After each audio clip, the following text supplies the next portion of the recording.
Koel Music presents.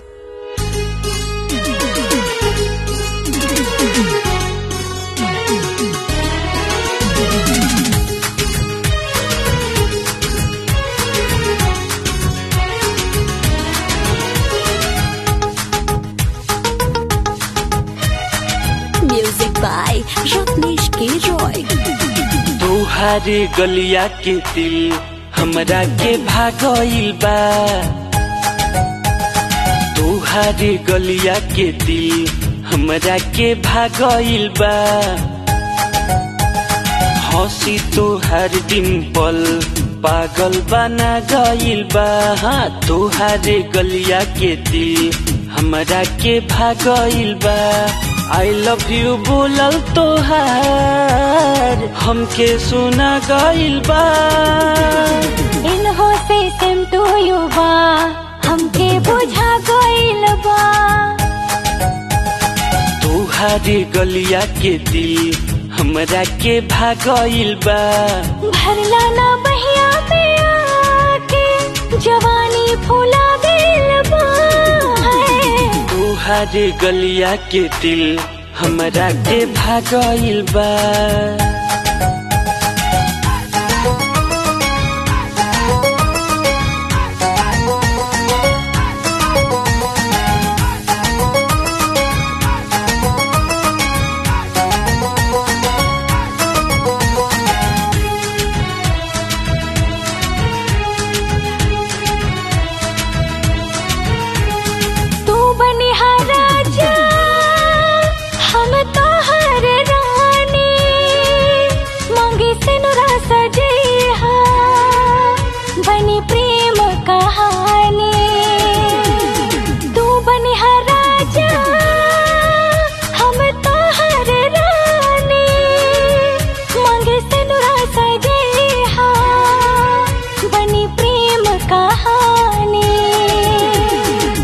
मेहंदी लगा के रखी है, गजरा सजा के रखी है।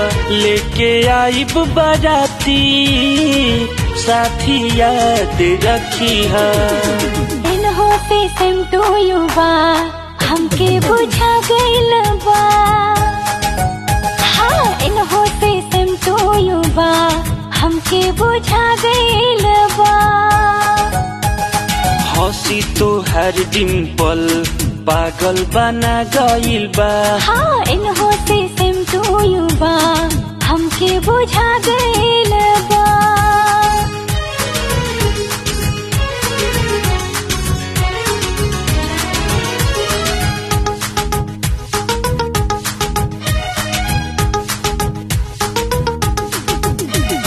रसवा से भरल तहर होठवा के लाली, अब चांदनी रात में नैना में छुपाली।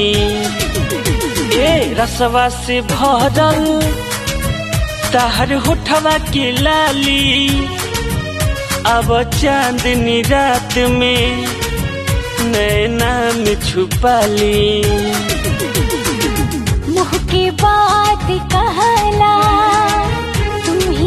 साथी रहला, रब के बा शुक्रिया, हमके आपन मनला।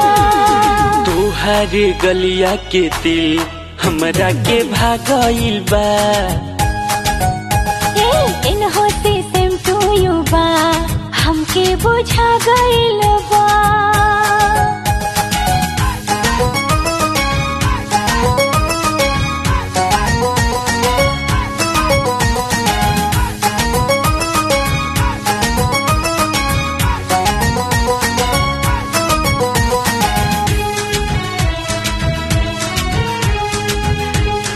Music by रत्नेश के रॉय। करा तू वादा कई जन्मों जन्म के, साथी तू हो रहे हाँ अरविंद हमर बन के।